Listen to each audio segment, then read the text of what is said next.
Hello students, now the second law is law of constant proportion. ये वैसे आपने पढ़ रखा है तो आपको ब्रीफ तो इसको करने की ज्यादा जरूरत है नहीं, आप जानते हो इस लॉ को।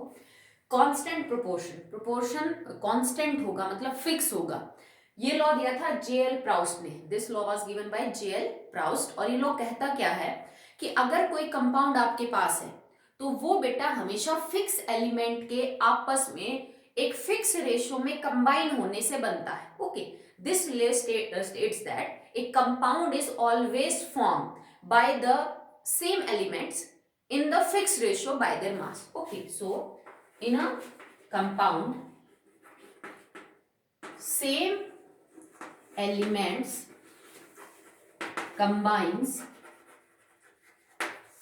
in fixed ratio by मास। समझ रहे हो बेटा कि अगर आपने किसी भी कंपाउंड के बारे में बात की, वाटर है, कार्बन डाइऑक्साइड है, H2SO4 है, कैल्शियम कार्बोनेट है, अगर कोई कंपाउंड है तो वो हमेशा एक टाइप के ही एलिमेंट से मिलके बनेगा। कैल्शियम कार्बोनेट हमेशा कैल्शियम कार्बन और ऑक्सीजन से मिलके बनेगा। वाटर हमेशा हाइड्रोजन और ऑक्सीजन से मिलके बनेगा। H2SO4 हमेशा सल्फर, ऑक्सीजन और हाइड्रोजन से मिलके बनेगा। एक कंपाउंड हमेशा फिक्स एलिमेंट से मिलके बनता है और उन एलिमेंट्स के आपस में कंबाइन करने का रेशियो भी क्या होता है बेटा, फिक्स। हम बात कर रहे हैं किसी कंपाउंड के बारे में, तो जब हमने कंपाउंड और मिक्सचर में डिफरेंस किया तब भी हमने ये बात की थी कि कंपाउंड बनते ही तब हैं जब कुछ एलिमेंट्स एक फिक्स रेशियो में आपस में क्या करते हैं, कंबाइन करते हैं। तो एक कंपाउंड के लिए जो नंबर ऑफ एलिमेंट है जिनसे वो मिल रहा है, द टाइप ऑफ एलिमेंट जिनसे मिलके वो बना है, वो हमेशा कांस्टेंट होते हैं। वो कभी नहीं बदल सकते कि एक बच्चे ने तो पानी को H2O बोल दिया, हाइड्रोजन और ऑक्सीजन से बना रहा है, एक बच्चा नाइट्रोजन और ऑक्सीजन से पानी बना रहा है। नहीं, if it is water then it is H2O। कोई फर्क नहीं पड़ता कि आप उसको यहाँ बात कर रहे हो, अमेरिका में बात कर रहे हो, किसी दूसरे ग्रह के ऊपर जाके उसको खोज रहे हो, तो पानी का फॉर्मूला थोड़ी ना बदल जाएगा। मान लीजिए कोई मार्स के ऊपर पानी को सर्च कर रहा है तो वहां पे it is still H2O, formula तो उसका वही है, कंपोजिशन तो उसकी क्या है, वही रहेगी। ठीक है, वो चेंज नहीं होती। कंपाउंड में एलिमेंट्स का जो मास का रेशियो है दैट इज फिक्स।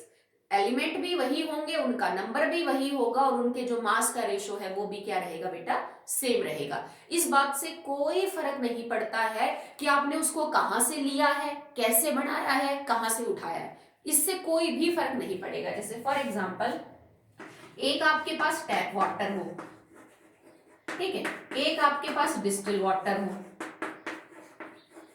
एक आपके पास पॉन्ड हो, तालाब का पानी हो, एक आपने इस रिएक्शन को करके पानी बनाया हो, H2O2 gets converted into H2O, एक आपने इस रिएक्शन से पानी बना रखा हो, जैसे फॉर एग्जांपल है ये वाली NaOH प्लस में HCl gets converted into NaCl plus H2O, या और भी बहुत सारे रिएक्शन है जिसमें पानी एज एन बाई प्रोडक्ट बाहर निकलता है। 10th में आपने बहुत रिएक्शन पढ़ी है जिसमें वाटर बाहर निकलता है। तो उनमें से किसी भी रिएक्शन के थ्रू पानी बाहर निकल रहा हो, या फिर आपने डायरेक्ट H2O2 को कंबाइन करके वाटर बनाया हो, तुम्हारे पास नल का पानी हो, डिस्टिल वाटर हो, तालाब का पानी हो, बारिश का पानी हो, किसी नहर का हो, इंडिया का हो, जापान का हो, कोई फर्क नहीं पड़ता। हर जगह अगर पानी है देन इट इज H2O और उसमें हाइड्रोजन और ऑक्सीजन के जो मास का रेशियो है वो हमेशा फिक्स रहेगा। क्या भाई, हाइड्रोजन के मास का रेशियो क्या है, एक हाइड्रोजन का एक वजन, दो का दो, दो।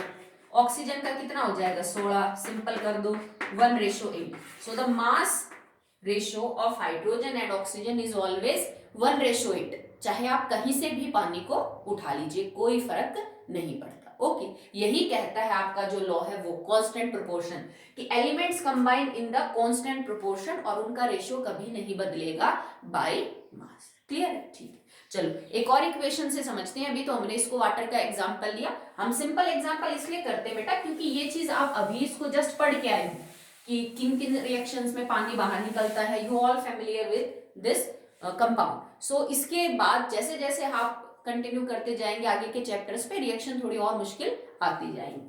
अब हम कार्बन डाइऑक्साइड की बात करते हैं। एक बार मैं इस इक्वेशन से कार्बन डाइऑक्साइड बनाऊं, एक बार हम इस इक्वेशन से कार्बन डाइऑक्साइड बनाएं, एक बार हम इस इक्वेशन को यूज करके कार्बन डाइऑक्साइड बना रहे हैं, एक बार ये इक्वेशन यूज कर रहे हैं,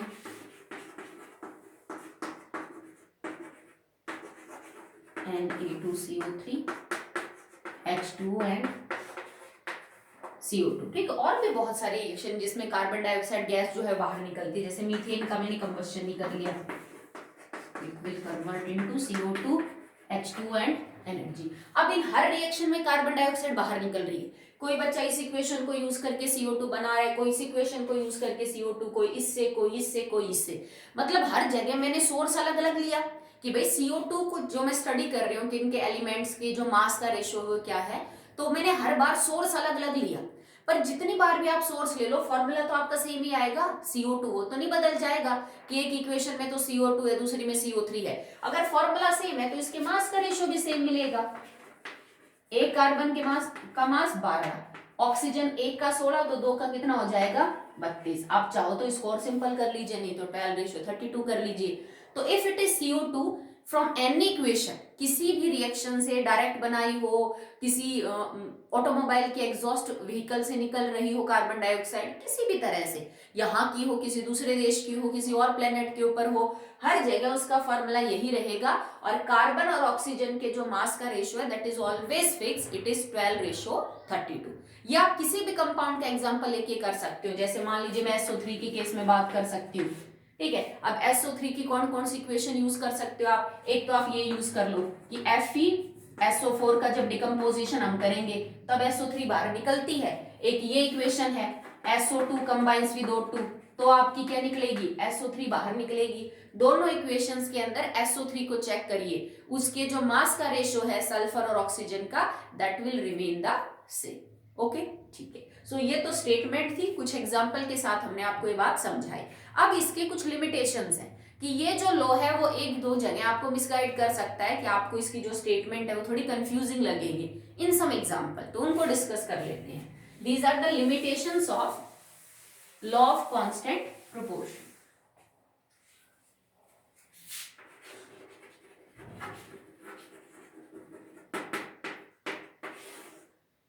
लिमिटेशंस, क्या कमियां रहेंगी बेटा?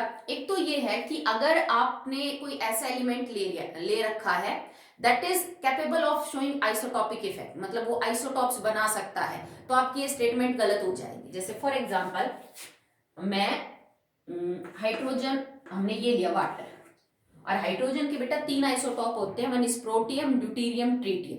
यहाँ पे जो आप H का 1 लेके चलते हो ना, ये क्या होता है? प्रोटियम होता है। अगर H में 1 की जगह कोई दूसरा आइसोटॉप ले लूं हाइड्रोजन का, जैसे फॉर एग्जांपल मैं यहाँ पे H2O जो ले रखा है, अभी H की जगह ड्यूटेरियम ले लूं, दूसरा आइसोटॉप हाइड्रोजन का, तो उसमें एक ही हाइड्रोजन का वजन कितना हो जाएगा?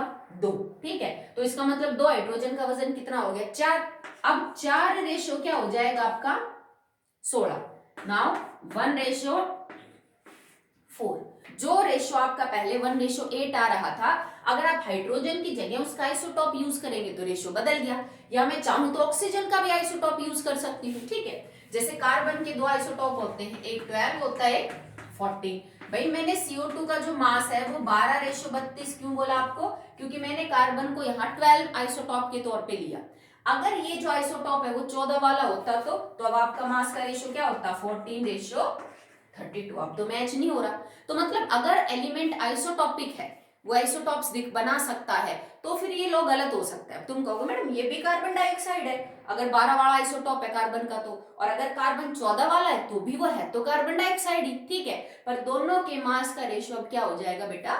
चेंज हो जाएगा। तो जब आइसोटॉप्स काम करेंगे तो ये लॉ की स्टेटमेंट आपकी सही नहीं रहेगी। ठीक है, सेकंड जो इसकी लिमिटेशन है वो ये है कि कुछ ऐसे कंपाउंड हैं जो एक्चुअली में डिफरेंट है। भाई उनका मॉलिक्यूलर फॉर्मूला तो सेम है, अब मॉलिक्यूलर फॉर्मूला सेम है तो मास का जो रेशियो है वो भी सेम मिलेगा, but actually they have different properties. वो कंपाउंड अलग है, उनकी प्रॉपर्टीज अलग है सब कुछ, बट उनके मॉलिक्यूलर फॉर्मूले सेम होने से उनके जो मास का रेशियो है ना वो सेम है। तो ये चीज भी आपको कंफ्यूज कर सकती है कि अगर भाई एक कंपाउंड 3 एलिमेंट से मिलके बना है और 3 एलिमेंट्स का रेशियो ये है बाय मास, तो वो एक ही कंपाउंड है तुम्हारे हिसाब से। पर कई बार ऐसा देखा गया है कि उन्हीं 3 या 4 एलिमेंट से मिलके उसी रेशियो में कई अलग अलग कंपाउंड बन जाते हैं जिनकी प्रॉपर्टीज क्या होती हैं? अलग अलग। तो वो भी आपको थोड़ा सा यहाँ पे प्रॉब्लम में डाल सकता है। जैसे उसके कुछ एग्जांपल कर लेते हैं। अब देखो formula of glucose, you all know glucose का फॉर्मूला क्या है C6H12O6। अब रेशियो अगर तुम निकालोगे तो देखो 12, एक कार्बन का 12, 12 गुणा में 6, हाइड्रोजन का तो सीधा ही 12 हो जाएगा, और ऑक्सीजन का 6, 16 गुणा में 6। आप इसको सॉल्व कर लीजिएगा, ठीक है। नाउ फ्रक्टोज का formula, fructose is also C6H12O6, same 12 multiply by 6 ratio 12 ratio 16 ratio गुणा में 6। भाई दो कंपाउंड, एक ग्लूकोज है एक फ्रक्टोज है, दोनों का मॉलिक्यूलर फॉर्मूला सेम है, उन्हीं 3 एलिमेंट से ये मिलके बना है, उन्हीं 3 एलिमेंट से ये, मास का रेशियो भी सबका फिक्स है, तो कोई समझ सकता है कि दोनों एक ही कंपाउंड है, but actually they are different. इसके अंदर जो मेन फंक्शनल ग्रुप है दैट इज एल्डिहाइड, प्लस में इसमें अल्कोहल भी है, बट मेन जो फंक्शनल ग्रुप है वो आपका एल्डिहाइड है। इसमें जो मेन फंक्शनल ग्रुप है वो कीटोन है, प्लस में इसमें क्या है अल्कोहल। तो देखो बेटा, जब मेन फंक्शनल ग्रुप ही बदल गया तो कंपाउंड तो अलग होना ही होना है, ठीक है, बट दोनों के जो मॉलिक्यूलर फॉर्मूले हैं, जो रेशियो बाय मास है वो क्या है, सेम है। जैसे एल्डिहाइड और कीटोन, भाई 3 कार्बन की एल्डिहाइड, आप इसको यूं लिख लीजिए CH3 CH2 CHO, प्रोपेनल, और एक हमने लिखा प्रोपेनॉन, ठीक है। 10th में हो चुका है कि सेम नंबर ऑफ एल्डिहाइड और कीटोन के अंदर molecular formula will remain the same. तो देखो 3 ही कार्बन, 3 2 5 और एक 6 हाइड्रोजन और एक ऑक्सीजन, दोनों का मॉलिक्यूलर फॉर्मूला सेम है, तो दोनों के मास का रेशियो भी सेम आएगा। कार्बन, हाइड्रोजन और ऑक्सीजन के मास का रेशियो, भाई दोनों में कार्बन, हाइड्रोजन और ऑक्सीजन के मास का रेशियो क्या आएगा, ये कार्बन है टोटल 3, हाइड्रोजन है 6 और ये है 1, तो 12 मल्टीप्लाई बाय 3, ये आ गया रेशियो 6, और एक ऑक्सीजन है तो ये आ गया आपका 16। अब ये तो इसमें एसीटोन में भी यही है और किसमें, प्रोपेनल में भी यही है, पर दोनों कंपाउंड तो अलग अलग है ना। इस स्टेटमेंट को कई बच्चे यूं समझ सकते हैं कि भाई अगर कुछ एलिमेंट आपस में फिक्स रेशियो में, फिक्स नंबर में कंबाइन कर रहे हैं तो वो एक ही कंपाउंड बनाएंगे। अगर हाइड्रोजन और ऑक्सीजन 1:8 में कंबाइन करेंगे तो they will only form water. पर यहाँ पे ये कंफ्यूजिंग है कि इसी रेशियो में कंबाइन करके तो ग्लूकोज बन गया, इसी रेशियो में कंबाइन करके फ्रक्टोज बन गया। इनके अलावा भी और कंपाउंड पॉसिबल है जिनका C6H12O6 होगा, ओके। इसी रेशियो में कंबाइन करके प्रोपेनल बन गया, इसी रेशियो में कंबाइन करके आपका एसीटोन बन गया। और भी बहुत एग्जांपल है, सुक्रोज, लैक्टोज, माल्टोज, चीनी है ना, तो जो सुक्रोज का फॉर्मूला है it is C12H22O11, same formula होता है माल्टोज का, सेम फॉर्मूला होता है लैक्टोज का, मतलब सबका मॉलिक्यूलर फॉर्मूला वही है, but actually chemically compounds are quite different.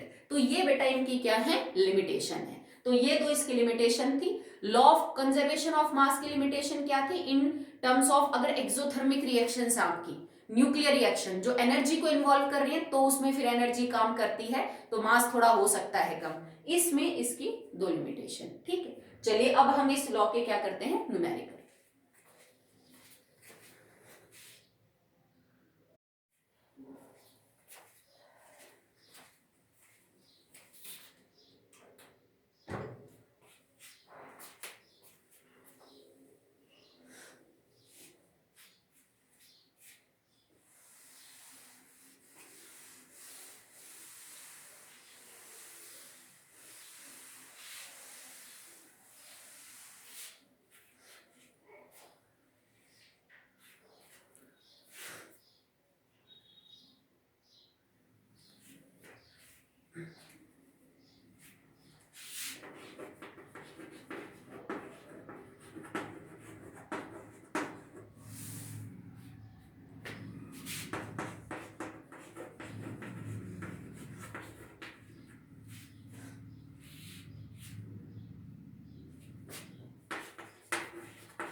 सुनाओ। न्यूमेरिकल इज, आपको डाटा गिवन है, ये देखो ये कोई फर्स्ट एक्सपेरिमेंट है बेटा, क्योंकि हमें दो अलग अलग सोर्स से सेम कंपाउंड चाहिए ना, तभी तो हम प्रूव करेंगे कि दोनों कंपाउंड के अंदर जो मास का रेशियो फिक्स है। ये हमने फर्स्ट एक्सपेरिमेंट में किया और ये हमने सेकंड एक्सपेरिमेंट में किया। पहले वाले में क्या कहता है कि 6.488 ग्राम ऑफ लेड ने डायरेक्ट कंबाइन किया 1.002 gram of oxygen to form PbO2। नहीं पता कितना बना, पर इसने फर्स्ट इक्वेशन कुछ ऐसे लिखी है। सेकंड एक्सपेरिमेंट में इसने लेड नाइट्रेट को हीट किया है और उससे भी इसको PbO2 मिला है। पर ये जो कंपाउंड बना ना सेकंड एक्सपेरिमेंट में PbO2, इसमें इसने ये बता दिया कि जो लेड की परसेंटेज है ना इस कंपाउंड में वो 13.38 है।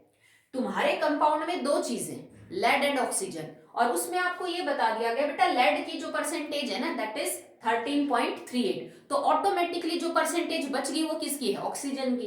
तो आप यहां पे निकाल सकते हो percentage of oxygen is 100 minus में 13.38, ठीक है। सो दैट विल बी 2 6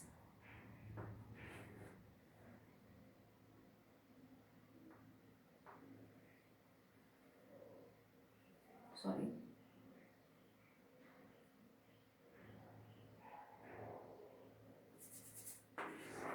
ठीक है। सो आपका आंसर क्या आ जाएगा, that will be like 86.62% will be oxygen in the second case. अगर आप ये बात प्रूव करना चाहते हो कि दोनों ही कंपाउंड में जो लेड ऑक्साइड बाहर निकली है दैट इज PbO2, भाई वो दोनों सेम है, कंपाउंड भी सेम है, दोनों के अंदर जो फॉर्मूला है वो भी सेम है, तो आपको क्या बात प्रूव करनी पड़ेगी, अगर तुम्हारा एलिमेंट कंपाउंड दो एलिमेंट से मिलके बना है और दोनों अलग अलग तरीकों से तुमने बनाया, अगर तुम ये प्रूव कर दो कि इस कंपाउंड दोनों कंपाउंड में जो हर एलिमेंट है उसकी परसेंटेज क्या है, तो दोनों कंपाउंड आप सेम प्रूव कर सकते हो। जैसे मान लो एक बच्चे ने कंपाउंड बनाया AB, दूसरे ने भी किसी रिएक्शन से बनाया AB, अगर ये पता चले कि इस कंपाउंड में A 40% और ये 60% है और इस वाले कंपाउंड में भी ये 40 और 60% है, इसका मतलब both the compounds are same.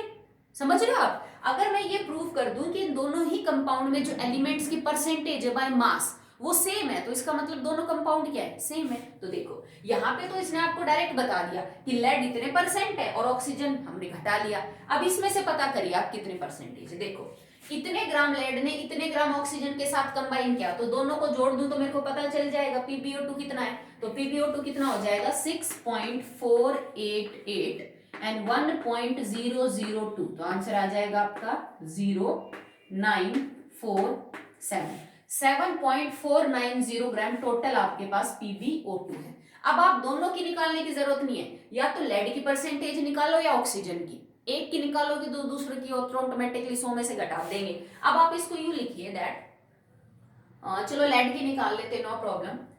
7.499 gram PbO2 contains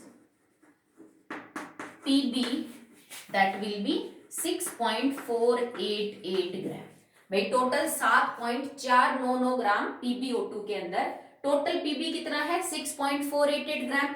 so 1 gram PbO2 will contain divided by 7.499, और आपको बिकॉज परसेंटेज निकालनी है तो हमें किस में पता करना है, 100 ग्राम में, तो मल्टीप्लाई बाय क्या हो जाएगा बेटा 100।